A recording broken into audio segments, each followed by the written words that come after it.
반갑습니다. 이상원 교수입니다. 오늘의 주제는 전도하고 싶은데 다가가기가 어려워요 입니다. 이 주제는 청소년 미래 세대의 고민 1, 육부, 전도, 해외 선교 5개 주제 중에서 첫 번째 주제입니다. 이런 질문이 제시되었습니다. 저한테 친한 친구가 있는데 교회에 안 다녀요. 소중한 친구라 꼭 전도하고 싶은데 교회에 같이 가자는 말을 한 번도 못했어요. 걔는 평소에 기독교에 대해 안 좋은 얘기들을 많이 하거든요. 어떻게 받아들일지 두렵기도 하고 혹시나 관계가 틀어질까 걱정도 돼서 다가가기가 어려워요. 네, 이 질문에 대한 저의 답변입니다. 예수님이 제자들을 전도자로 보내시면서 이런 말씀을 하셨어요. 뱀같이 지혜롭고 비둘기같이 순결하라. 마태복음 10장 16절 말씀이에요. 우리 친구들이 전도할 때 이 2가지 조건을 항상 염두에 둘 필요가 있어요. 먼저 2번째 조건인 비둘기같이 순결하라라는 말씀은 전도자의 마음가짐을 말해요.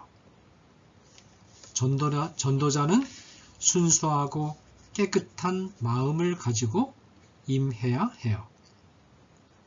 그게 어떤 마음일까요?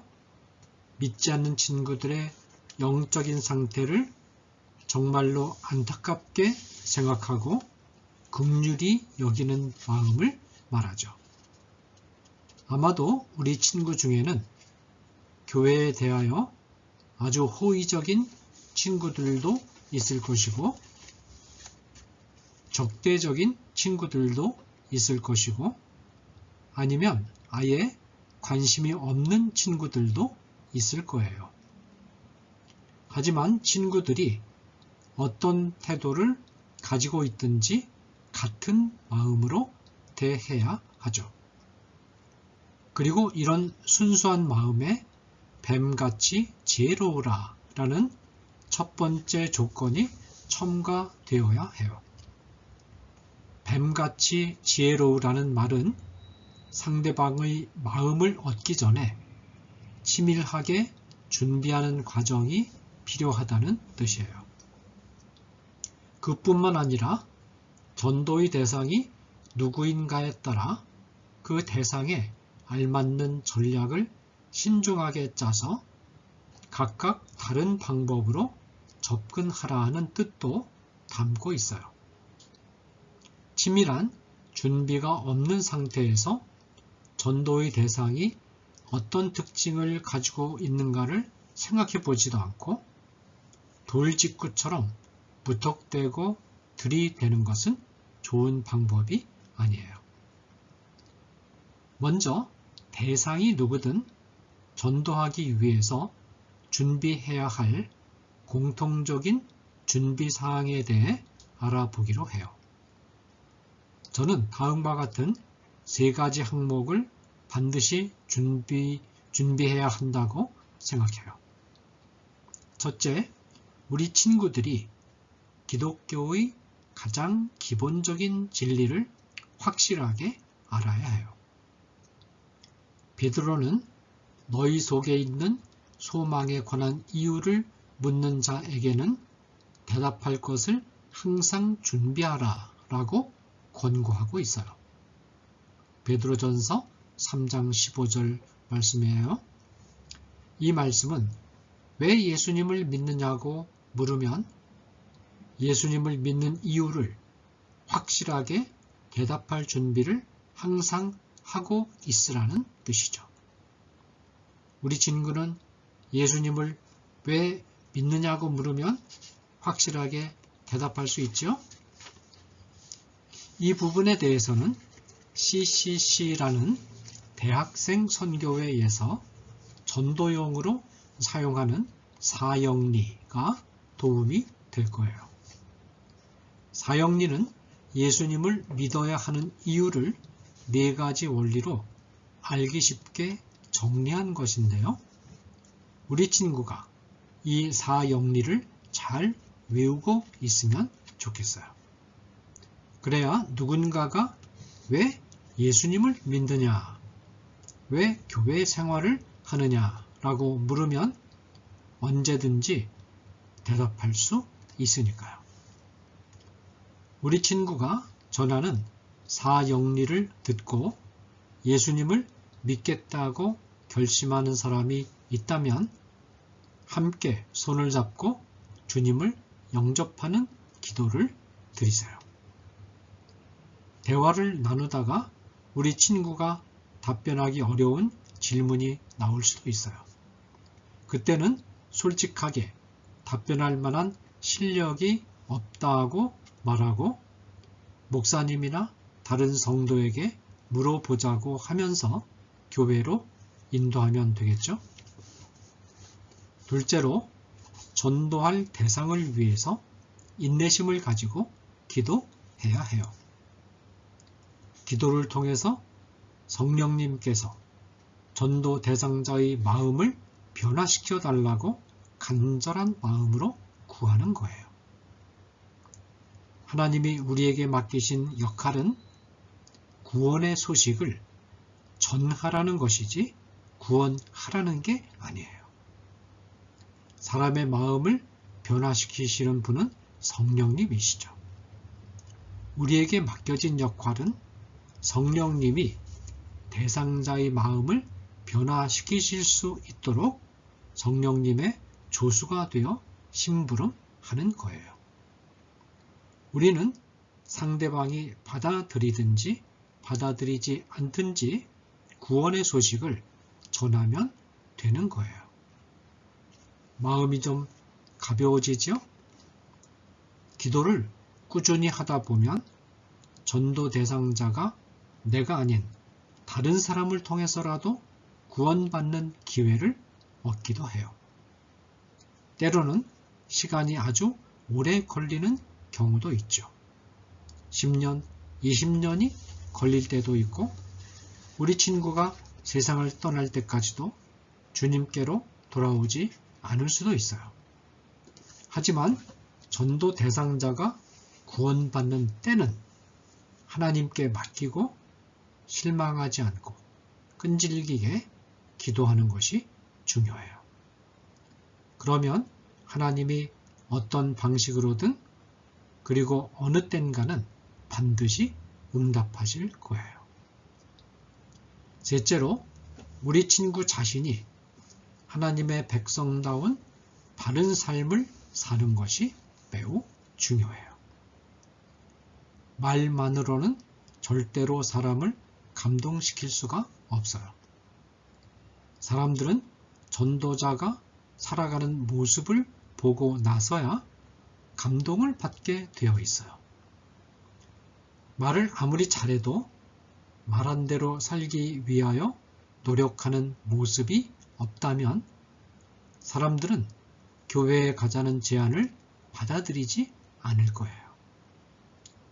살아가는 모습을 오래 지켜본 후에 친구의 삶이 정말로 하나님의 백성다운 바른 모습을 갖추고 있다는 걸 확인하고 나면 전도 대상자도 교회에 나가자는 제안을 흔쾌히 받아들일 거예요. 한 걸음 더 나아가서 전도 대상자가 먼저 자기도 신앙생활을 하고 싶다고 말하는 일도 있을 수 있죠. 제가 아는 어떤 신자가 있는데요. 이분은 교회 생활을 열심히 하는 동시에 믿지 않는 어머니를 정성껏 모셨어요. 그러나 어머니에게 교회에 나가자는 말은 하지 않았죠. 한참 세월이 지난 후에 어머니가 왜 나에게는 교회에 나가자는 말을 하지 않니? 나도 오늘부터 교회에 나가고 싶다 라고 하시더니 그날부터 아주 독실한 신자가 되었다고 해요. 지금까지 말씀드린 세 가지 준비를 잘 이해하셨나요? 이와 동시에 실제로 전도에 임할 때는 전도 대상자의 특성이 무엇인가를 파악하고 그에 맞는 전략을 각각 다르게 구사하는 자세가 필요해요. 먼저 우리 친구가 전도하려는 그 친구가 교회에 대해서 호감을 가지고 있다면 왜 예수님을 믿는지 확실하게 이야기해 주든지 아니면 사형리 같은 원리를 설명해 주면서 교회에 가자고 적극적으로 권하는 게 좋을 것 같아요. 이런 친구들은 함께 교회에 출석하면서 일정 기간 사랑과 관심을 갖고 도와주면 교회 생활에 잘 적응할 수 있죠. 다음으로는 교회에 대해 특별히 나쁘거나 좋은 감정 없이 무덤덤한 친구들도 있을 거예요. 이런 경우에는 하나님 없이 사는 것이 그렇게 행복한 삶이 아니라는 점을 깨닫도록 서로 이야기를 나누어 보면 도움이 될 것 같아요. 예를 들어서 사람이 한평생 사는 시간이 너무 짧고 헛되지 않은가? 죽음 이후에 어디로 갈지 걱정되고 두렵지 않은가? 과학의 발전을 통하여 발견되는 이 세상의 정교한 질서는 창조주를 통하지 않고는 설명할 길이 없지 않은가? 이런 주제로 대화를 나누면서 인생을 다른 시각에서 볼 수 있는 여지를 만들어 주는 거예요. 우리 친구에게는 좀 어려울까요? 하지만 청소년기는 충분히 인생에 대해서 성숙하게 생각해 볼 수 있는 능력을 갖춘 시기라고 생각해요. 이런 대화들을 나누면서 인생의 질문에 대한 대답을 교회에서 들을 수 있다는 것을 알려주는 것이죠. 마지막으로는 교회에 대하여 나쁜 감정을 가진 친구들이 있을 거예요. 이 경우에는 교회에 나오라는 권고를 너무 적극적으로 하지 않는 것도 좋은 방법일 것 같아요.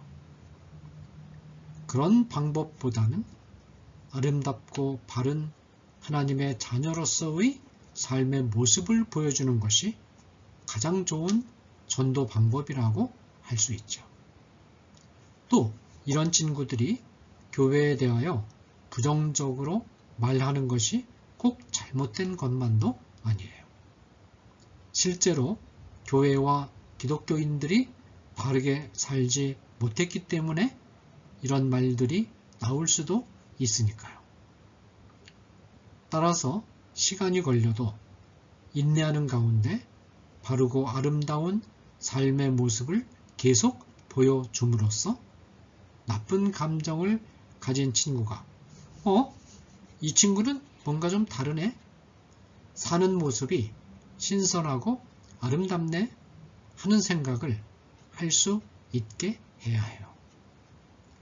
나쁜 감정을 가졌던 친구가 이런 마음을 갖기 시작하면 그때 자연스럽게 전도의 문이 열리기 시작할 거예요. 감사합니다.